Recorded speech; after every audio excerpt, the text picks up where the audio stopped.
I stepped off the train as its old metal wheels creaked and sighed behind me. The platform stretched endlessly in both directions, but there was no one there to see me arrive.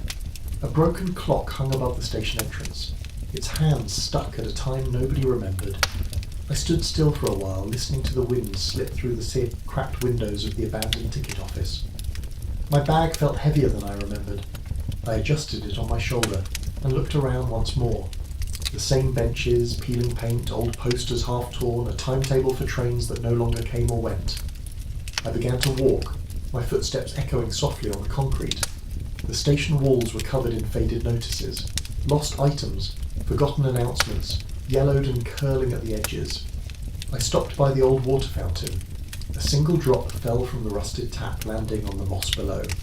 I wondered who last drank from it. I wondered if they ever came back.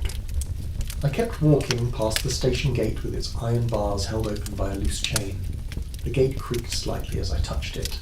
It felt cold. The town waited ahead, silent as a painting. The road away from the station was lined with old lamps that hadn't worked in years.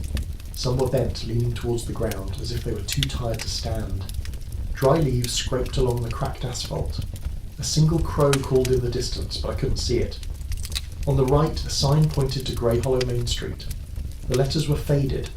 I could almost see the ghosts of travellers who once read that sign, suitcases in hand, families in tow, laughter echoing under the same sky. Now there was just me, alone with my own quiet steps. I passed an empty bench, then another. Someone had left a broken umbrella on one of them, its fabric torn, the handle splintered. The wind tried to lift it, but gave up quickly. I paused beside it, staring at the frayed edges as if they might tell me something about the people who had been here before me. They didn't. I kept walking. A dog barked somewhere far off. One bark, then silence. I couldn't see any houses yet, just the open road, trees with dry branches scratching at each other in the breeze, wires above southeastern swaying gently, humming a tune only they understood. The town's entrance appeared like a fading memory, a stone archway with the words, "Welcome to Grey Hollow," carved in it, the letters chipped, moss growing in the cracks. I stood under it for a moment. No one to welcome me, no one to send me away, just the empty promise of a place that once mattered. I stepped through the arch and the road widened slightly. A narrow footpath ran alongside it, but weeds had claimed most of the space. I walked on the road instead, stepping over potholes filled with dry leaves and old candy wrappers that rattled when the wind blew past. On my left, an old general store came into view. The windows were dusty, and inside I could see rows of empty shelves. A sign hung crookedly above the door. Grey Hollow Goods and Sundries. I imagined someone sweeping the front step every morning, greeting passing neighbours. I wondered where they were now. Maybe they left, maybe they never existed. The door rattled softly on its hinges, but I didn't go in. There was nothing for me inside. I kept walking. The next building was a post office, small, made of brick, the paint peeling like dry skin. A single rusted bicycle leaned against the wall beside the shuttered window. I ran my fingers over the mailbox slot, cold metal, a spider web inside. No letters, no postcards, just silence.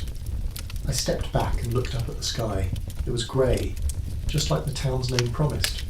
No sun, no shadows, only a flat dullness that made time stretch and bend until I wasn't sure if I'd been here for minutes or years. I moved past the post office and followed the road deeper into town. I passed more buildings, a barber shop with a cracked mirror inside, a bakery that smelled of nothing, its windows covered with old newspapers. The headlines were faded, the dates long gone. I peered through the glass but saw only dust and empty shelves where loaves of bread once waited for hungry hands. I rested my forehead against the glass for a moment. It was cold. I closed my eyes and listened for a sound, a footstep, a whisper, a door closing, but there was nothing. I turned away and continued down the street. Every few steps I stopped to look around, at the weeds growing through the cracks in the pavement, at the broken street signs, at the empty bird cages that hung from a balcony above a boarded-up window. Maybe someone once kept finches here. Maybe they sang every morning as the sun rose over Grey Hollow. Now the cages swung softly, empty, creaking on their rusty hooks. I reached out and touched the bottom of one. It squeaked and settled. The silence returned. The road turned left past what looked like an old school. The gate was wide open, hinges broken, one side dragging on the ground. I stepped inside the courtyard. Leaves crunched under my shoes. There was a single swing set in the far corner, its seat missing. The chains swayed gently in the breeze. I imagined laughter here once, children's voices echoing off the brick walls. Now only the wind played on the swings. I sat on the low stone wall for a while, staring at the empty classroom windows, then stood up again. I didn't want to stay too long in one place. There was nothing here for me, just memories that weren't mine. Back on the street, I passed a row of small houses. All the windows were shuttered or broken. A single curtain moved behind cracked glass in one house, but maybe it was just the breeze. I paused in front of each door, wondering who had lived there, whether they left in a hurry or drifted away over years. Some doors were wide open, revealing dark hallways filled with dust. Others were locked tight, their paint blistered and peeling. I knocked on one door, 3 soft taps that vanished as soon as they were born. No one answered. Of course they didn't. The road narrowed again, leading me past an old gas station. The pumps were rusted, the price signs frozen at a time I didn't remember. A torn map fluttered on the wall beside the office door. I traced the faded lines with my finger. Roads that led nowhere, towns that probably didn't exist anymore. I turned away and kept walking. My footsteps were the only thing that seemed alive in Grey Hollow. Step by step, past the silent pumps, past the empty lot behind the station where weeds had cracked through the concrete, turning it back into earth one stubborn blade at a time. The sun never showed itself. The sky stayed dull, refusing to change, as if it too had fallen asleep. I walked until my legs felt like they were moving on their own. I passed a row of telephone booths, glass smashed, phones missing. Wires dangled like veins with no heart to connect to. I stood inside one of the booths for a moment, closing the door behind me. It smelled of rain and rust. I imagined lifting the receiver, pressing my ear against it, waiting for a voice that would never come. I stepped back out. I kept moving. Past the town square, if it could be called a square, just a cracked fountain in the middle, dry, a single bench beside it. I sat there for a while staring at the fountain. Someone had thrown a single coin into the dry basin, maybe hoping for something better. I didn't touch it. I just sat and listened to the wind rustle through the nearby trees. The same wind that had followed me from the station. The same wind that would follow me through the rest of Grey Hollow. I don't know how long I stayed there, sitting on that bench beside the dry fountain. Time didn't matter here. The town didn't care whether I stayed or left. So I stood up, stretched my legs, picked up my bag again and walked on past the same empty windows, the same silent doors, the same hollow streets that led deeper and deeper into nothing. I will keep walking. Maybe I'll find something. Maybe I won't. It doesn't matter. The road is still there, the town is still here, and I am still walking. I didn't know how long I had been walking since I left the dry fountain behind. The road bent gently to the right and then opened up into what must have once been the heart of Grey Hollow, Main Street. But there was no heart here anymore.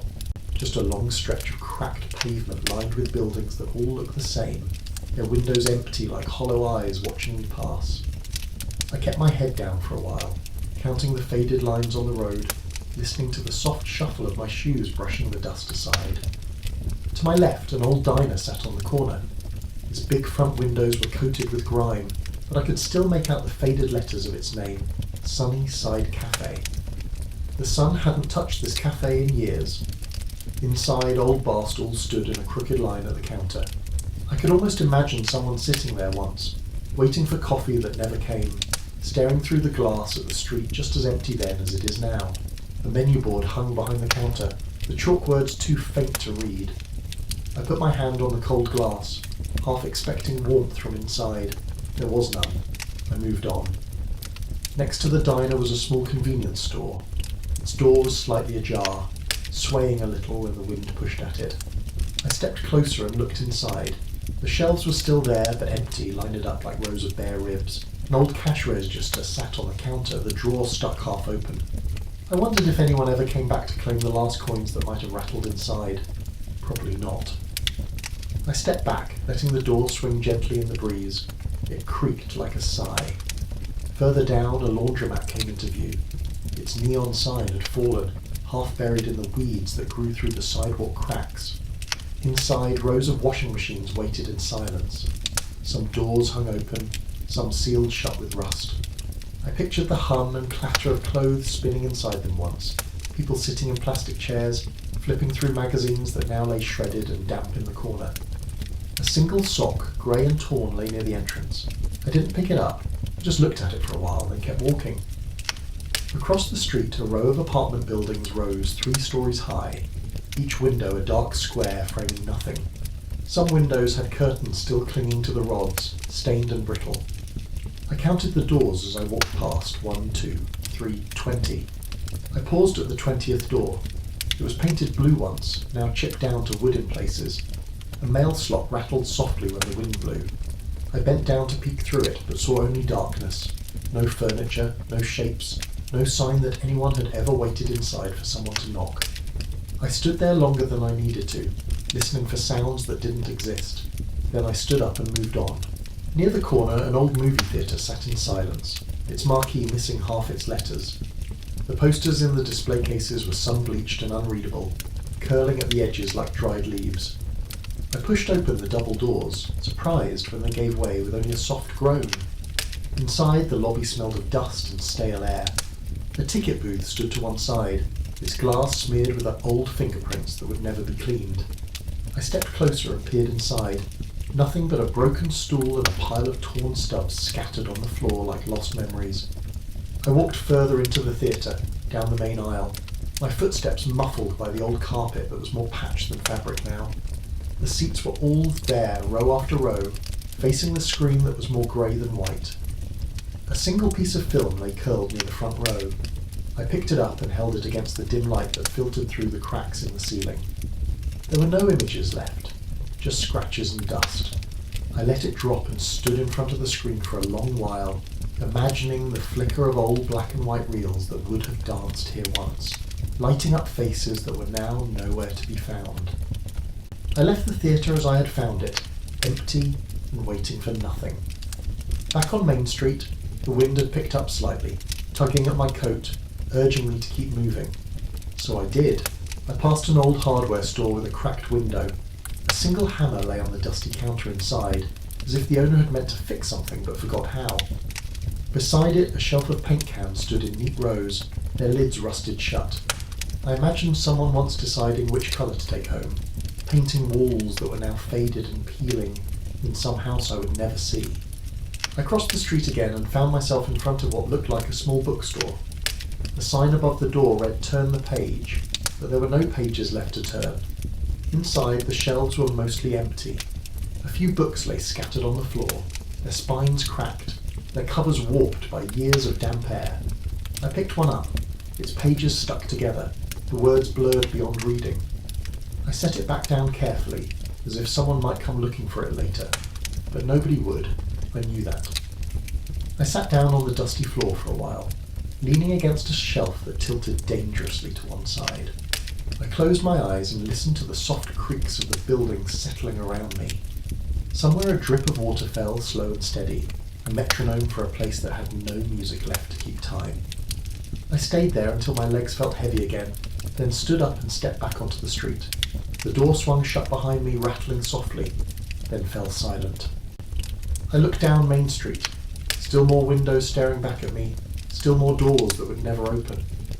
I walked on, passing a barber shop with chairs lined up like sentinels behind dusty glass. An old hand-painted sign read "Closed, back soon." I almost smiled. Soon had come and gone a long time ago. Next to it was a florist's shop. Inside, dried flowers sat in cracked vases, their colours faded to the same dull brown as the walls behind them. I pressed my face to the window for a moment, then turned away before the silence could swallow me. My steps took me past more faceless buildings, an old pharmacy, a tailor's shop, a tiny diner that probably hadn't served a meal in decades. Every door was locked or hanging open just enough to remind me there was nothing left to find inside. I kept walking, my mind drifting somewhere between the past I imagined and the empty present that waited around every corner. Somewhere along the way I found an alley between 2 brick buildings. I slipped into it, the narrow space closing around me like a secret passage to nowhere. Trash cans lay tipped over, their contents long scattered and forgotten. A stray cat darted past me and vanished into a hole in the wall. I crouched down to peek inside but saw only darkness and dust. I stood back up and traced my fingers along the bricks, feeling the rough surface catch my skin. I let my hand drop and stepped back into the street. Grey Hollow's main street seemed endless, repeating itself in faded colours and broken glass. Every window a mirror, reflecting my own quiet footsteps back at me. Every door another reminder that this town had closed itself off long before I arrived. Still, I walked on, past another cafe, another bar, another storefront with its sign fallen and rotting in the weeds. I thought about stopping, sitting on a step, closing my eyes, letting the town fade around me. But my feet didn't listen. They kept moving, carrying me further down the road, deeper into the empty windows that watched without seeing. I told myself there might be something at the end, another street, another building, another door to open, but I knew it wouldn't matter. I would find the same silence waiting for me there too.